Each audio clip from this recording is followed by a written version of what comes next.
Okay, so today we have the XB in. We're going to replace the headlights because they cloud over with age, and then the light is actually cut down. It doesn't put out as much light. Here's a nice new one right above it, courtesy Rock Auto. Well, not really courtesy, we did pay for it. We're going to replace these today. I have a deep suspicion that we're going to have to take the bumper off, so we've got it up on jacks. Well, not jacks, we've got it up on ramps, and we're ready to go. So one of the first things we're taking off is these plastic rivets. This one's on the front grille, so you just give it a little twist and the top pumps up. If you're lucky. Whoop, that one sounded like it broke. Yep. Oh well, guess we're going to need a new one of those. I don't know why they use those. There's going to be a lot of those under the bumper. The rest look like 10mm, or those might be 12mm bolts. We'll figure it out. But we'll get the grill off first and start from there.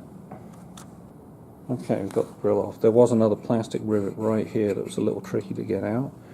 Now that we have that off, I see the bumper's attached with a 10mm bolt there, plastic rivet there, another 10mm there. And I bet there's a bunch underneath, which we'll get to. Okay, so getting the bumper off, there's 10mm bolts along here that we're going to take off. They're attached to these tabs. Oh, there we go. 10mm bolts go all the way along.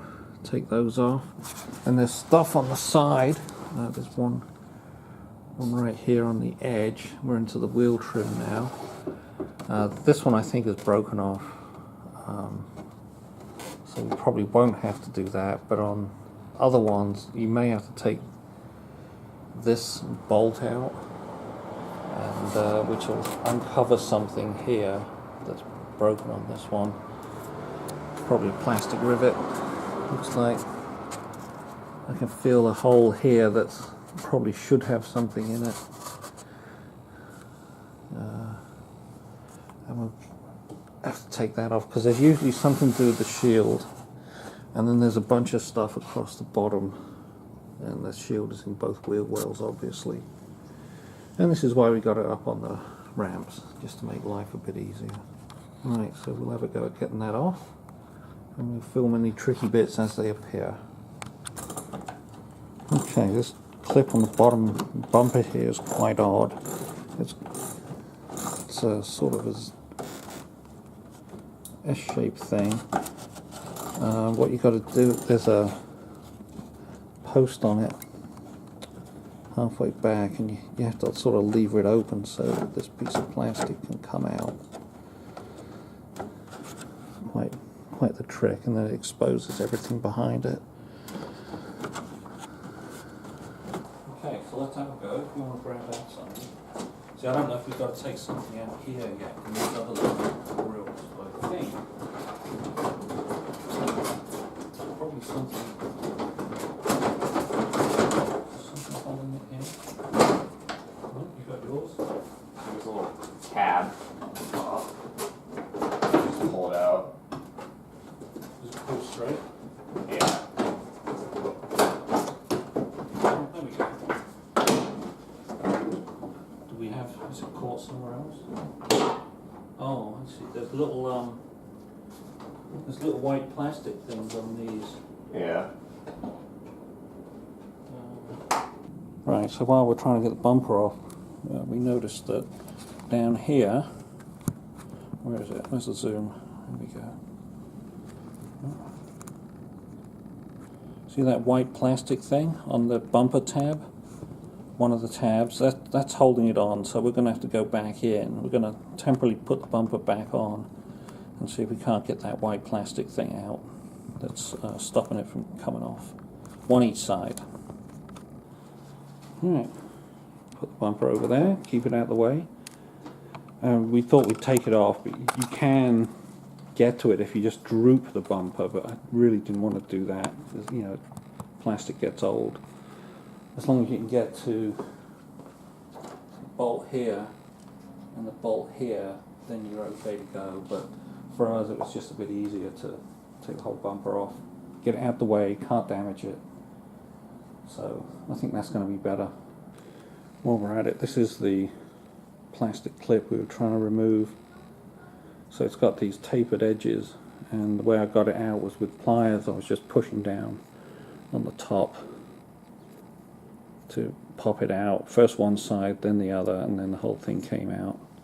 But yeah, quite a nasty little clip that. Right, I'm just going to remove the headlight and then take the electrical connections out. So as far as we can tell, there's 4 bolts. That one here, one inside here, and one over there. So then it should just pull forward and out. We hope. We'll see if anything else is holding it in too. Right, to get the headlight out, it's kind of piloted a bit on this plastic insert, which is the threaded thing. So you've got to lift it a little to get it off the pilot. We'll go. There we go. And then we've got a pilot here. There might be something over here holding it. We're going to wiggle it around, see if there's anything else holding, and take it out. Okay, so we just have to get off the pilot. There was a pilot over here too. You've got to pull it off. And there it is. 2 connections that I can see. So I'll do the connection swap while we're holding it. That would make it easier. It is easier with 2 people doing this. And then we'll just swap the headlights over and put it back in. Done. Alright, one thing to note here with the Rock Auto part is it looks like the headlamp's going to fit nicely, but this particular electrical connector, because it came with bulbs, the OEM socket wouldn't fit, so we swapped the bulbs over and put the old socket back in so that it would fit properly. This one did come with bulbs, so this is the old bulb in the new socket, and over here we've got the old socket, the new bulb, and then it fits nicely. The main headlamp fit nicely anyway, it's just on those 3 tangs, so that was easy. Now what I've got to do is pull the plastic film off and stick it in. Okay, headlights are in. So all we've got to do is reassemble it, and they look nice and clean. And you can't do that with those refurbishing kits. They just don't end up looking like this.